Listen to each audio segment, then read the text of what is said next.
함께하는 따뜻한 오늘 큐티온.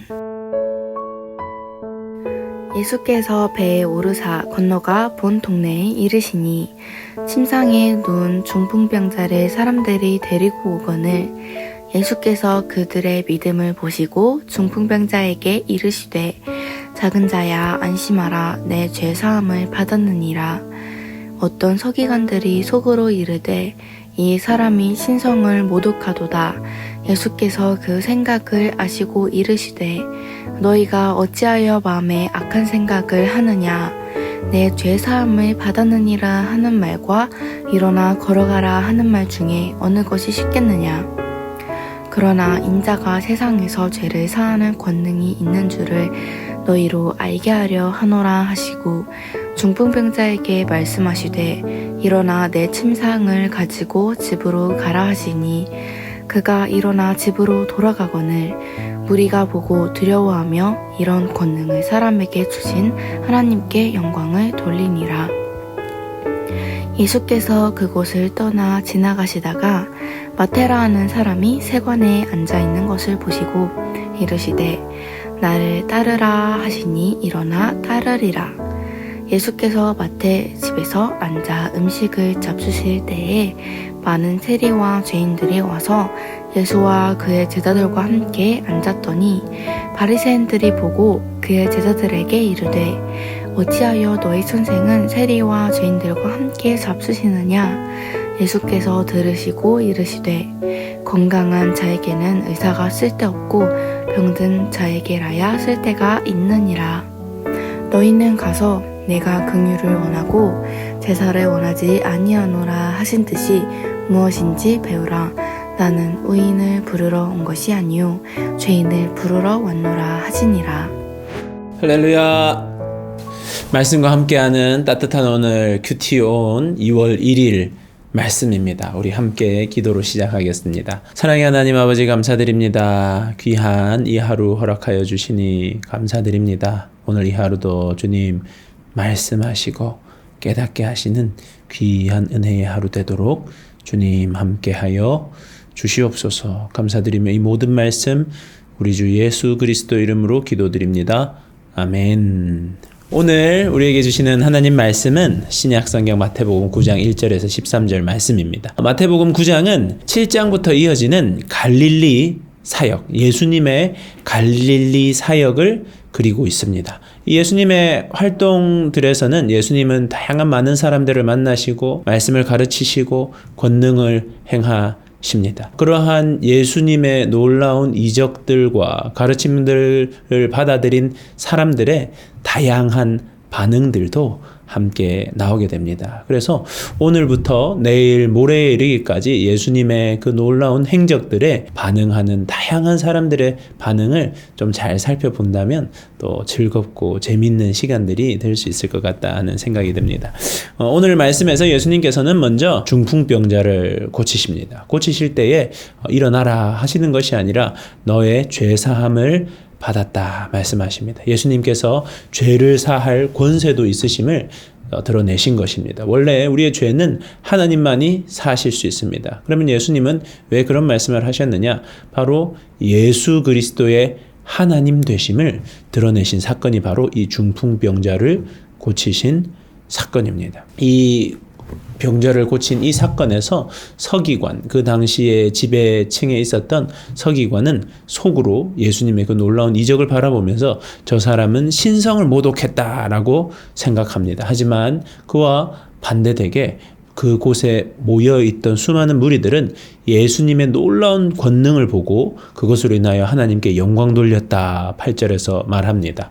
그 중풍병자를 고치시는 사건 이후에 예수님께서는 그곳을 떠나 다른 곳으로 가시게 됩니다. 그곳에 가셨을 때 세리 마태를 예수님께서는 부르십니다. 제자로 세리 마태를 부르시고 그 이후에 세리와 죄인들과 함께 유하시며 함께 식사하시며 그들과 교제를 나누십니다. 이런 예수님의 모습을 바라보았던 바리새인이 등장하게 됩니다. 세리와 죄인들은 그 당시에 천대받던 사람들이었습니다. 그럼에도 불구하고 예수님이 그들에게 가까이 다가와 주시자 그들을 기뻐하며 예수님과 함께 했습니다. 그렇지만 바리새인이 이 사람, 율법을 철저히 지켰던 이 사람은 예수님을 바라보며 어떻게 이 예수님이 세리와 죄인들과 함께 거하냐 하는 그 마음을 가지게 되는 것입니다. 이러한 반응에 예수님께서는 말씀하십니다.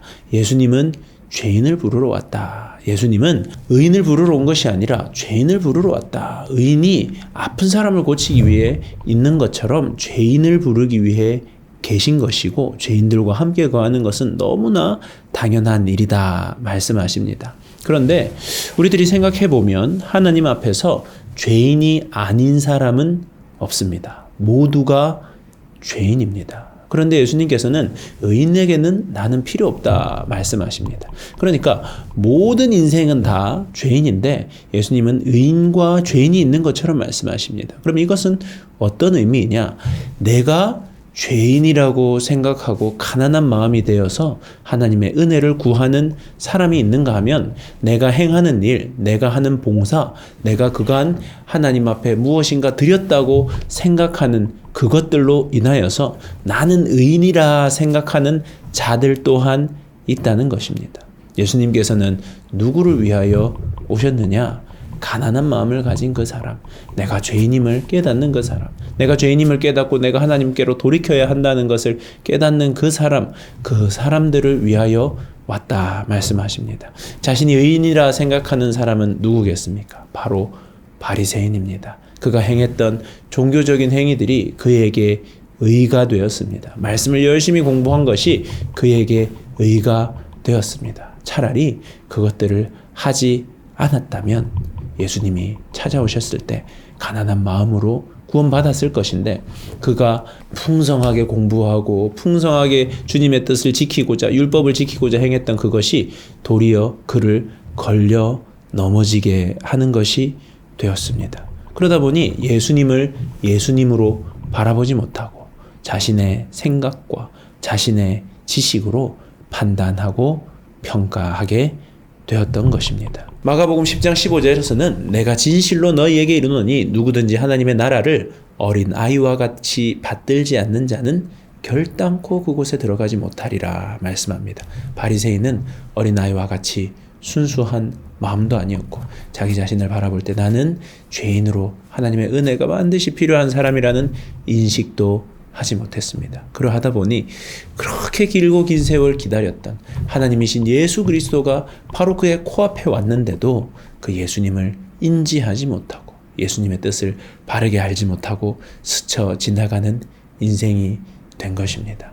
우리들도 그러할 수 있다는 생각을 해야 됩니다. 나는 예수 그리스도 앞에 나에게 찾아오시는 말씀 앞에 얼마나 열린 마음인가. 난 나 자신을 바라볼 때 하나님의 은혜로 사는 사람이라고 생각하고 있는가? 아니면 내가 행하고 있는 그 대가로 은혜를 받고 있다고 착각하고 있는 사람인가? 돌아볼 수 있는 시간이 되어야 하겠습니다. 오늘의 묵상 질문입니다. 오늘의 묵상 질문은 나는 하나님 앞에 얼마나 열려 있는 존재인가? 나는 하나님 앞에 얼마나 수용적인 자세로 서 있는가? 우리 스스로에게 되묻는 시간이 되면 좋겠습니다. 그리고 우리들이 오늘 이 묵상 질문을 하며 오늘 하루를 지나면서 오늘 또 묵상을 돕는 찬양은 주님 곁으로 날 이끄소서라는 찬양입니다. 주님, 저는 주님의 은혜가 필요한 사람이오니 주님 곁으로 나를 이끌어 주시옵소서. 주님만을 제가 사랑하며 사모하며 나아가오니 주님 저를 이끌어 주시옵소서. 오늘 이 하루 이 찬양을 들으며 더욱 주님께 나아가는 우리 모두가 되기를 축복합니다. 우리 함께 기도하겠습니다. 사랑의 하나님 아버지 감사드립니다. 귀한 은혜의 시간 우리를 불러주시니 감사드립니다. 주님께서 우리에게 찾아오실 때에 우리는 주님만이 구원자 되어주시는 죄인입니다 하는 고백으로 열린 마음으로 어린아이와 같은 마음으로 더욱 주께 나아가는 오늘 이 하루 되도록 주여 함께하여 주시옵소서. 감사드리며 이 모든 말씀 우리 주 예수 그리스도 이름으로 기도드립니다. 아멘.